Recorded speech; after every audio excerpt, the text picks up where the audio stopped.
دیکھ لینا چاہیے کہ اللہ نے کس طرح سے کس کی مدد کی۔ اس کے بعد جو اگلی سورت جمعہ ہے، اس میں بنی اسماعیل جو ہیں ان کو متنبع کیا۔ اس کا موضوع جو ہے مسلمانوں کو توجہ دلانا ہے کہ رسول کی حیثیت سے ان کے لیے ایک نعمت عظمیٰ ہے جو ان کے درمیان موجود ہے، تو اس کی قدر پہچانیں اور یہود کے ہاستانہ پروپیگنڈے سے متاثر ہو کر اپنے آپ کو اس نعمت سے محروم نہ کر لیں، اور جو رسول پاک صلی اللہ علیہ وسلم کی لائی ہوئی شریعت ہے اس کا احترام کریں، اور اس کو ان کے لیے دنیا کی ہر چیز سے زیادہ اس کو عزیز ہونا چاہیے، اور یہ بھی متنبع کر دیا کہ اس کے حوالے سے بہت کیئرفل ہو جاؤ، کیونکہ پھر اگر تم یہ کرو گے جو کہ یہود نے کیا تھا اسی طرح سے، تو پھر انجام بھی تمہارے ساتھ ویسا ہی ہوگا۔ تو جو یہود کی ہاستانہ اور سازشوں کا شکار ہو رہے تھے ان کو بتایا ہے کہ اس فضل عظیم یعنی جو نبی پاک کی موجودگی ہے تمہارے درمیان، اس کی قدر کرو ورنہ اس سے محروم ہو جاؤ گے۔ تو اس کی ابتدائی آیات ہم دیکھ لیتے ہیں۔ اس میں فرمایا، زمین اور آسمانوں کی سب چیزیں اللہ کی تسبیح کرتی ہیں۔ اللہ جو بادشاہ ہے، قدوس ہے، زبردست ہے، بڑی حکمت والا ہے۔ اسی نے امیوں کے اندر ایک رسول انہی میں سے اٹھایا ہے جو ان کی آیتیں انہیں سناتا ہے اور ان کا تزکیہ کرتا ہے، اور اس کے لیے انہیں قانون اور حکمت کی تعلیم دیتا ہے۔ حقیقت یہ ہے کہ اس سے پہلے یہ لوگ کھلی گمراہی میں تھے، اور امیوں میں سے ان دوسروں میں بھی جو ایمان لا کر ابھی ان میں شامل نہیں ہوئے۔ ہاں، اس میں وہ گروپ ہے جو ایکسپیکٹڈ ہے کہ ایمان لے آئے گا لیکن ابھی وہ اس میں شامل نہیں ہوئے۔ تو بتایا کہ اللہ زبردست اور حکیم ہے، یہ اللہ کا فضل ہے، جس کو چاہتا ہے عطا فرماتا ہے، اور اللہ بڑے فضل والا ہے۔ تو اس میں یہ جو پیچھے لوگ ہیں یہ وہ ہیں جنہوں نے ابھی قبول حق نہیں کیا، لیکن امید ہے کہ یہ بھی عنقریب ایسا کر لیں گے کہ وہ حق کو قبول کر لیں گے اور اس سعادت سے بہرہ یاب ہو جائیں گے۔ تو ان کو بھی اللہ تعالیٰ نے یہ کہا کہ یہ تمہارے درمیان نبی آیا ہوا ہے، ان کی قدر کرو۔ یہ تم کھلی گمراہی میں تھے، پہلے تمہارے درمیان کوئی کتاب نہیں تھی، کوئی رسول نہیں تھا، تم وہ لوگ تھے جو کہ گمراہی کی اتھاہ گہرائیوں میں گرے ہوئے تھے، شرک کر رہے تھے۔ تمہارے درمیان اللہ کا رسول آ گیا تو تم اس رسول کی قدر کرو، اگر نہیں کرو گے تو پھر تم تیار ہو جاؤ کہ تمہارا معاملہ بھی وہی ہوگا جنہوں نے رسول کی ناقدری کی ان جیسا۔ اور پھر آخر میں بتایا کہ ایمان والو، پیغمبر کی قدر پہچانو، اور جمعہ کے دن جب اس کی طرف سے نماز کے لیے اذان دی جائے تو اللہ کے ذکر کی طرف مستعدی سے چل کھڑے ہو اور خرید و فروخت چھوڑ دو، یہ تمہارے لیے بہتر ہے اگر تم جانو۔ پھر جب نماز ختم ہو جائے تو زمین پر پھیل جاؤ اور اللہ کا فضل تلاش کرو، اور اللہ کو کثرت سے یاد کرتے رہو تاکہ تم فلاح پاؤ۔ ان لوگوں کا حال یہ ہے کہ جب کوئی تجارت یا کھیل تماشے کی چیز دیکھتے ہیں تو اس کی طرف ٹوٹ پڑتے ہیں اور تمہیں کھڑا چھوڑ دیتے ہیں۔ ان سے کہو جو اللہ کے پاس ہے وہ کھیل تماشے اور تجارت سے کہیں بہتر ہے، اور اللہ سب سے بہتر رزق دینے والا ہے۔ یہ جو گائیڈ کیا ہے نا، اس میں یہ پتہ چل رہا ہے کہ نبی پاک صلی اللہ علیہ وسلم جو ہے ان کے ساتھ یہ معاملہ ایک آدھ دفعہ نہیں بلکہ روایتوں میں ہے کہ ایک سے زائد مرتبہ یہ واقعہ ہوا۔ تو اس کی وجہ یہ تھی کہ کچھ نا تربیت یافتہ لوگ وقتاً فوقتاً یہ حرکت کرتے رہے کہ نبی پاک صلی اللہ علیہ وسلم جو ہے وہ درمیان میں موجود ہوتے اور خطبہ دے رہے ہوتے جمعے کا، تو وہ بیچ میں ہی چھوڑ کے ان کو چلے جاتے تھے۔ تو یہ ایک آخری درجے کا سوء ادب اور دین شریعت کی ناقدری تھی۔ تو اس لیے قرآن نے اس کی طرف توجہ دلائی اور اس واقعے کو نقل بھی کر دیا، اور میں یہ آپ کے سامنے رکھنا چاہتی ہوں کہ اللہ کا رسول درمیان میں موجود تھا اور وہ لوگ یہ حرکت کر رہے تھے، اور اللہ نے قرآن میں یہ آیات نازل فرما کے اس کی طرف متنبع کیا۔ ہمیں پتہ ہے کہ جمعے کا دن اللہ تعالیٰ نے، جیسے مہینوں میں سے رمضان کا مہینہ ہے، دنوں میں سے جمعے کا دن ہے جو بڑا اہم ہے، اور اس میں خطبہ دیا جاتا ہے، اور اس میں اللہ کی عبادت یعنی نماز جو بہترین عبادت ہے، جو اولین ذکر ہے، وہ کلیکٹیولی کرنے کے لیے کہا جاتا ہے۔ تو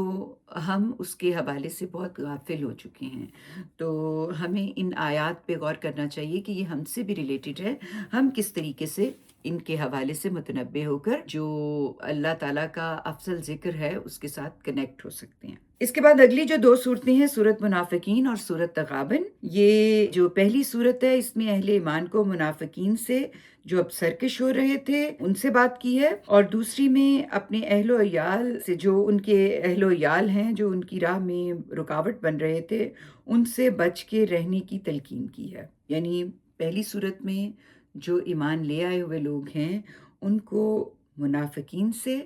جو بہت ہی سرکش ہوئے تھے، جو ان کو اللہ کی راہ سے روکنے کے لیے پروپیگنڈا کر رہے تھے، جو پچھلی صورتوں میں ہم نے دیکھا ہے، ان کو بہت سختی سے تنبیہ کی ہے۔ اور جو دوسری صورت ہے اس میں اہل و عیال جو کہ پیچھے رہ گئے ہوئے تھے، اہل مکہ یعنی قریش کے لوگ، جن کے بھائی بہن جو ہیں وہ ہجرت کر کے مدینہ آ چکے تھے، ان کو تلقین کی ہے کہ وہ اس سے کس طریقے سے بچیں، اور نصیحت کی ہے کہ لوگ آخرت ہی کو اصل حقیقت سمجھ کر اللہ کی راہ میں انفاق اور جہاد کی تیاری کریں اور ہر قربانی کے لیے تیار ہوں۔ دونوں جو صورتیں ہیں اس میں خطاب کیا گیا ہے مسلمانوں سے، اور ظاہر ہے کہ تزکیہ اور تطہیر کا ہی مضمون ہے جو چل رہا ہے، اور اس میں بتایا ہے کہ منافقین، یعنی جو صورت پہلی ہے صورت منافقون، اس میں کہا ہے کہ یعنی اس کا موضوع جو ہے وہ یہ ہے کہ یہ منافقین جو ہیں یہ بالکل جھوٹے ہیں، یہ بات بات پر قسمیں کھاتے تھے، یعنی اپنی قسموں کو یہ بطور ڈھال استعمال کرتے تھے کہ ہم جو کہہ رہے ہیں وہ بالکل سچ ہے، اور ہم خدا کی قسم کھاتے ہیں، اور قسم جو ہے وہ تو بڑی اہم چیز ہے، جو کوئی کھاتا ہے وہ خدا کی گواہی جو ہے وہ درمیان میں لے آتا ہے۔ تو یہاں پر اللہ تعالیٰ نے رہنمائی کر دی کہ یہ جو منافقین ہیں یہ جھوٹے ہیں، یہ جو بات بات پہ قسم کھاتے ہیں اس سے متاثر نہ ہو، اس لیے کہ وہ انہیں انفاق سے روکنا چاہتے ہیں، اور رسول اللہ صلی اللہ علیہ وآلہ وسلم سے ان کو برگشتہ کرنا چاہتے ہیں، اور یہ مال و دولت کی جو محبت ہے اس میں پھنس کر اللہ کی یاد دہانی سے روک دینا چاہتے ہیں۔ یعنی جن لوگوں کے اندر مال کی محبت ابھی موجود ہے، اور مال کی محبت جو ہے وہ رسول اللہ صلی اللہ علیہ وآلہ وسلم کی محبت سے یا ایمان کی محبت سے یا خدا کی محبت سے نیچے ہے، تو ان کے حوالے سے بتایا کہ یہ جو محبت ہے مال و دولت کی، اس میں پھنس کے یہ اللہ کی یاد سے غافل ہو رہے ہیں۔ تو آخرت کی کمائی کرنی ہے تو آخرت کو مانو، سمجھو، اور اس کے مطابق اپنے آپ کو اللہ کے حوالے کرو، اور اپنی پرائرٹیز ان کے مطابق سیٹ کرو، پھر تم اس جگہ کھڑے ہوگے جہاں پر کہ اللہ تعالیٰ چاہتا ہے کہ تم کھڑے ہو۔ پہلی صورت میں جو ہے یہ مسلمانوں کو مخاطب کر کے منافقین کے حوالے سے گائیڈ کیا، اور دوسری صورت جو ہے تغابن، اس میں جو موضوع ہے وہ یہ بتایا کہ تمہارے دشمن تمہارے گھر میں بھی ہو سکتے ہیں، اس لیے متنبع رہو۔ اور اصلی چیز یہ ہے کہ بیوی بچے اور جو آپ کے اہل و عیال ہوتے ہیں یہ آزمائش ہیں، یہ بہت بڑی آزمائش ہیں، یہ تمہیں دنیا کی مصیبتوں سے ڈرا کر آخرت کے حوالے سے شبہات میں مبتلا کرتے ہیں۔ تو اس کے حوالے سے متنبع ہو جاؤ۔ آخرت کا دن ہار اور جیت کا دن ہے، تغابن کا مطلب ہوتا ہے نا ہار اور جیت کا دن، تو اس میں جو کامیاب ہوگا اصل کامیابی اسی کی ہے۔ تو اللہ کی راہ میں اثار اور قربانی کے لیے تیار رہو۔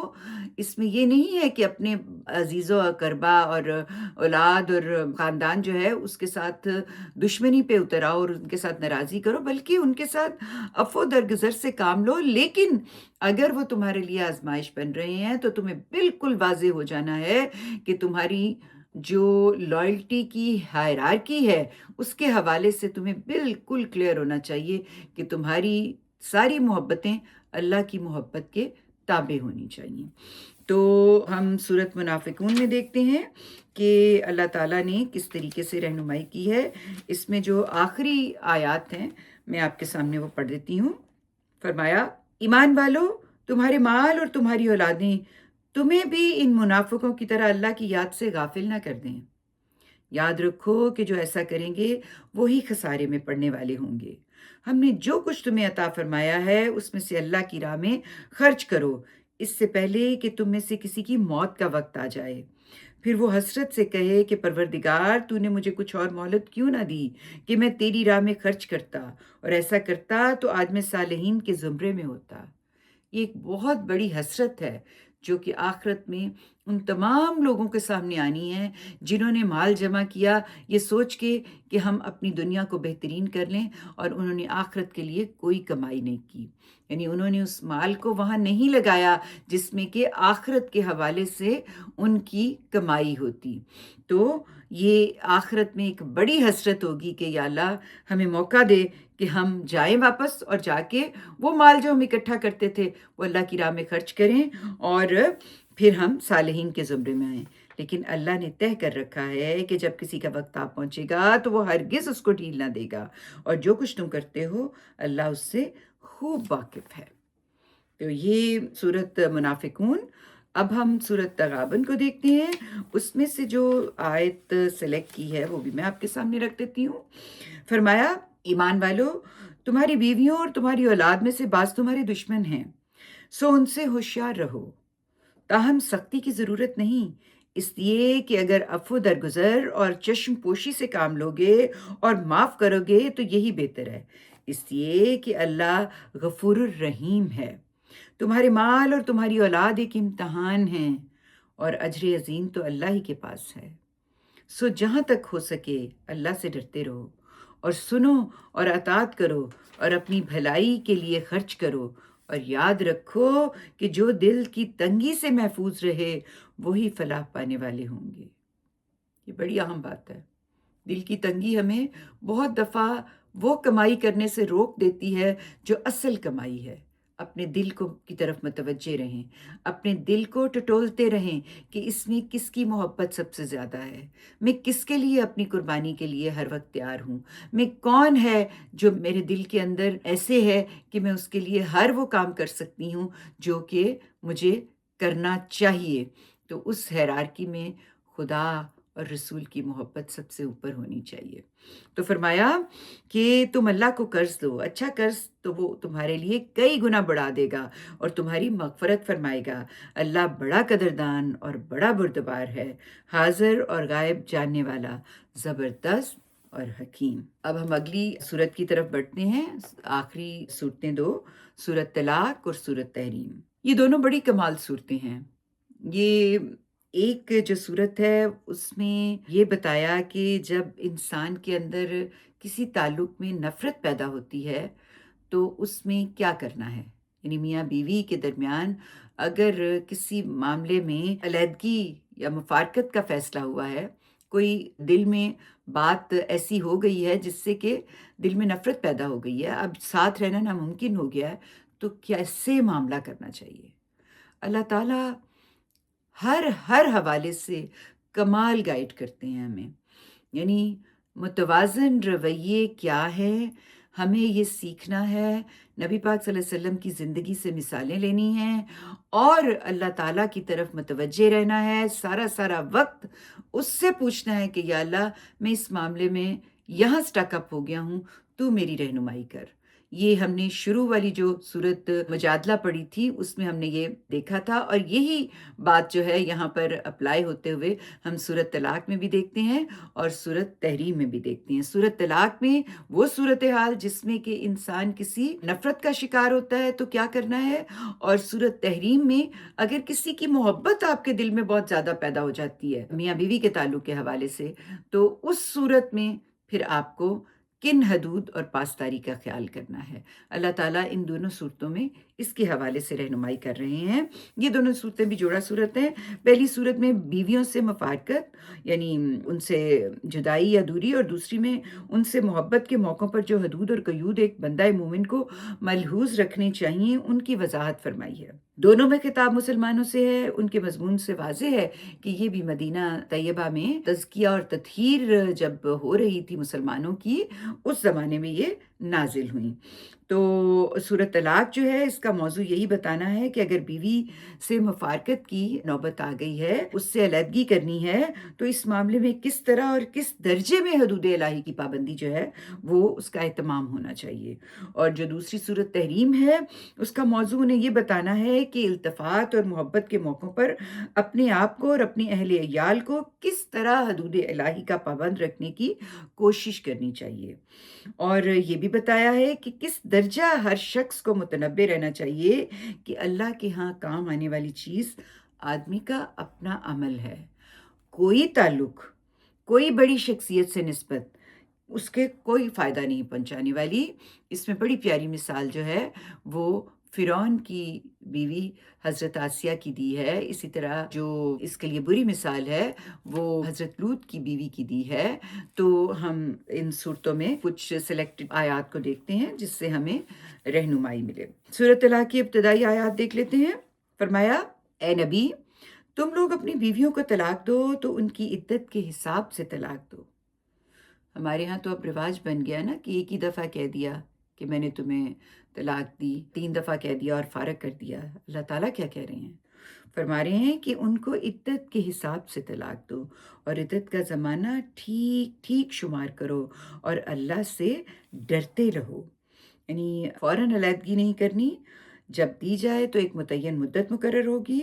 اور یہ سمجھ لیا جائے کہ میں نے علیحدہ ہونا ہے اور اس نیت سے دی جائے گی. اور جو عدت کا پیریڈ ہوگا وہ اس طرح کا ہوگا جس میں کہ عورت جو ہے وہ کسی دوسرے شخص سے نکاح نہیں کر سکے گی. اور اس کے لیے بہت ایسی چیزیں ہیں جو کہ واضح کرنا ضروری تھا کہ اگر اسے حمل ہے یا بیوی جو ہے وہ اس میں یعنی یہ مدت چونکہ مقرر ہی اس لیے کی گئی ہے کہ عورت کے پیٹ کی صورتحال پوری طرح واضح ہو جائے. اس لیے ضروری ہے کہ بیوی کو حیض سے فراغت کے بعد اس کا زن و شو کا تعلق قائم کیے بغیر ہی طلاق دی جائے. ہر مسلمان اس معاملے میں اس غصے کے باوجود جو اس موقع پر بیوی کے خلاف پیدا ہو جاتا ہے اللہ اپنے پروردگار سے ان کو ڈرتے ہوئے یہ معاملہ کرنا چاہیے. تو چونکہ طلاق کا معاملہ بہت نازک ہے اس لیے اس کے حوالے سے بہت اچھی طرح سے اللہ تعالیٰ نے پوری صورت میں رہنمائی کر دی اور فرمایا کہ زمانہ عدت میں نہ تم ان کو ان کے گھروں سے نکالو نہ وہ خود نکلیں الا یہ کہ وہ صریح بے حیائی کی مرتکب ہوں. یہ اللہ کی مقرر کی ہوئی حدیں ہیں اور جو اللہ کی حدوں سے تجاوز کرے وہ یاد رکھیں کہ انہوں نے اپنی ہی جان پر ظلم ڈھایا ہے. تم نہیں جانتے شاید اللہ اس کے بعد کوئی اور صورت پیدا کر دے. اس کے بعد فرمایا اسی طرح طلاق دو پھر جب وہ اپنی عدت کے خاتمے پہ پہنچ جائیں تو انہیں بھلے طریقے سے نکاح میں رکھو یا بھلے طریقے سے رخصت کر دو. اور نباہ کا ارادہ ہو یا جدائی کا دونوں صورتوں میں 2 سکہ آدمیوں کے اپنے میں سے گواہ بنا لو. اور گواہوں کے لیے اللہ کا حکم یہ ہے کہ گواہی دینے والوں تم اس گواہی کو اللہ کے لیے قائم رکھو. یہ بات ہے جس کی نصیحت تم میں سے ان لوگوں کو کی جاتی ہے جو اللہ اور قیامت کے دن پر ایمان رکھتے ہوں. اور جو لوگ اللہ سے ڈریں گے انہیں کوئی مشکل پیش آئے تو اللہ ان کے لیے نکلنے کا رستہ پیدا کرے گا اور انہیں وہاں سے رزق دے گا جدھر ان کا گمان بھی نہ جاتا ہو. یہ مجھے لگتا ہے کہ اس صورت کو ہر میاں بیوی کو اکثر پڑھتے رہنا چاہیے کیونکہ اللہ تعالیٰ نے اس میں جو رہنمائی کی ہے وہ کمال ہے.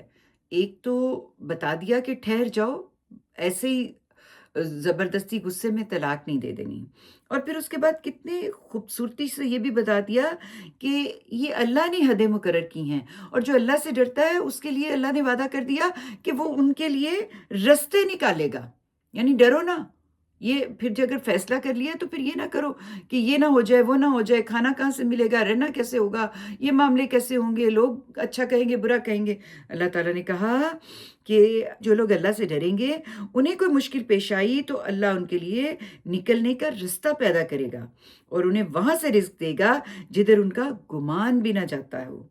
اور جو اللہ پر بھروسہ کریں گے وہ ان کی دستگیری کے لیے کافی ہے. اللہ اپنے ارادے پورے کر کے رہتا ہے. ہاں یہ ضرور ہے کہ اللہ نے ہر چیز کے لیے ایک تقدیر مقرر کر رکھی ہے. ایمان جب آپ کے دل میں جڑ پکڑ لے گا اور مضبوطی سے وہ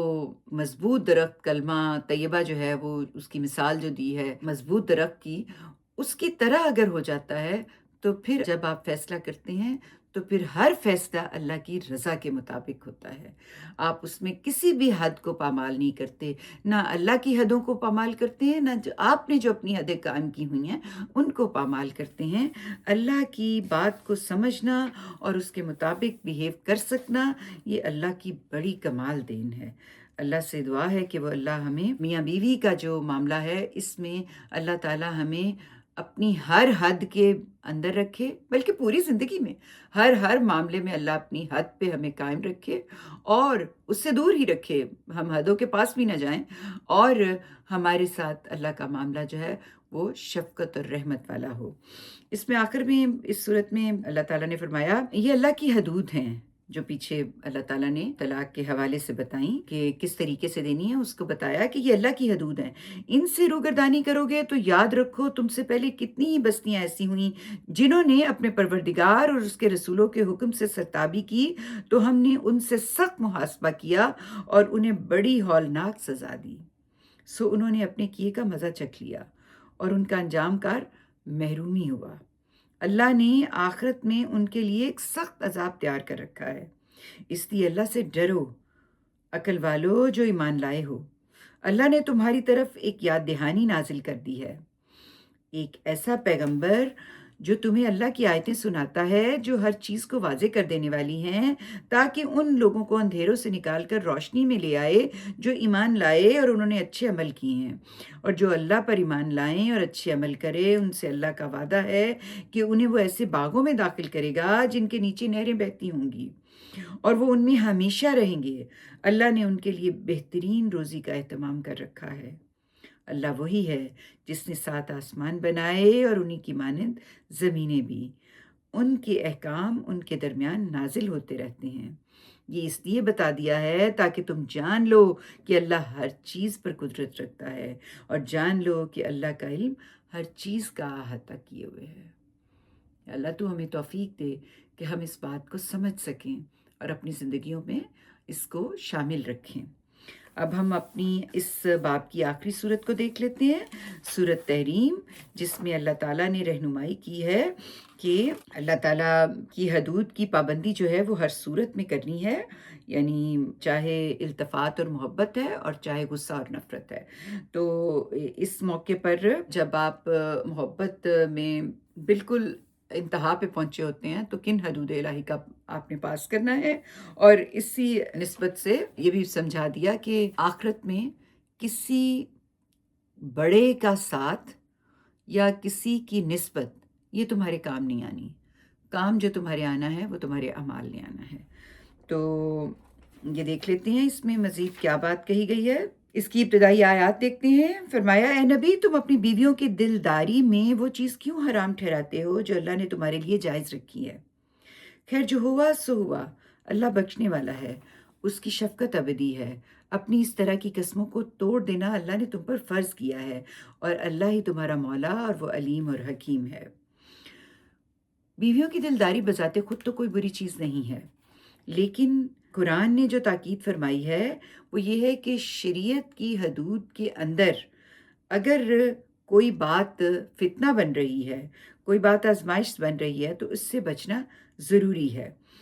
تو اس حوالے سے ہی اللہ تعالیٰ نے یہاں پہ رہنمائی کی ہے۔ تو یہ جو بات تھی نا، یہ آپ لوگوں نے وہ مشہور واقعہ سنا ہوا ہے نا، جس میں یہ آیات نازل ہوئی تھیں، جس میں نبی پاک صلی اللہ علیہ وسلم نے ایک خاص قسم کا شہد کھا لیا تھا، جس میں سے ایک خاص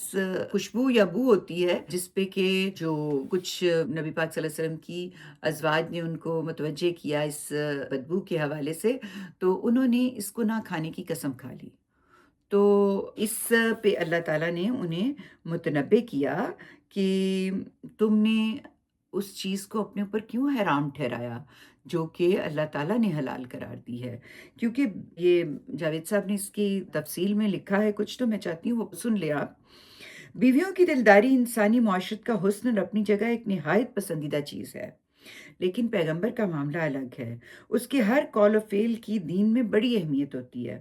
نبی صلی اللہ علیہ وسلم اگر کسی چیز کو استعمال نہ کرنے کی قسم کھا لیتے تو شاید شدید اندیشہ تھا کہ کوئی متقی مسلمان اس چیز کو ہاتھ نہ لگاتا، اور وہی صورت پیدا ہو جاتی جو حضرت یعقوب کے معاملے میں ہوئی تھی کہ انہوں نے ایک وجہ سے اونٹ کھانے سے اجتناب کیا تو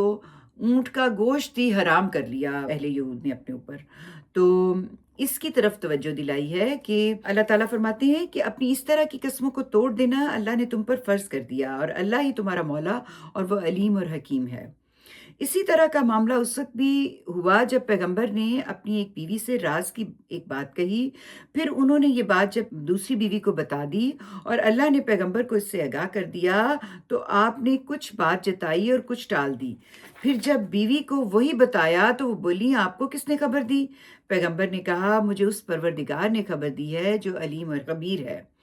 نبی کی بیویوں اپنے رویے کی اصلاح کرو، اگر تم دونوں اللہ کی طرف رجوع کرو تو وہ تمہارے لیے زیبا ہے، تمہارے دل تو اسی کی طرف مائل ہیں، لیکن اگر نبی کے خلاف ایکا کرو گی تو جان رکھو کہ اس کا حامی اللہ ہے، اور جبرائیل اور تمام صالح مسلمان اور مزید برآں فرشتے بھی اسی کے حامی اور مددگار ہیں۔ بعید نہیں کہ اگر وہ تمہیں طلاق دے دے تو اس کا پروردگار تمہارے بدلے میں اس سے بہتر بیویاں عطا فرما دیں۔ مسلمان مومنہ فرما بردار، توبہ کرنے والیاں، عبادت گزار اور درویشی کی زندگی بسر کرنے والیاں، خواہ شوہر دیدہ ہوں یا کنواریاں۔ یہ جو ابتدائی آیات ہیں اس میں اللہ تعالیٰ نے نبی پاک صلی اللہ علیہ وسلم کا معاملہ، چونکہ جو پوری امت ہے، جو آنے والے تمام نسل انسانی ہے، اس کے لیے ایک مثال تھی، تو انہوں نے جو معاملہ کسی ایسی بات پہ قسم کھا کے کر لیا جو کہ ایسا تھا جو نہیں ہونا چاہیے تھا، اس پہ متوجہ کیا، اور نبی کی بیویوں کے معاملے میں بھی جو ان کا آپس کا رویہ ایکا کرنے کی صورت میں نبی کے خلاف تھا، اس پہ بھی متوجہ کر دیا کہ مسئلہ تو یہی تھا کہ نبی پاک صلی اللہ علیہ وسلم کو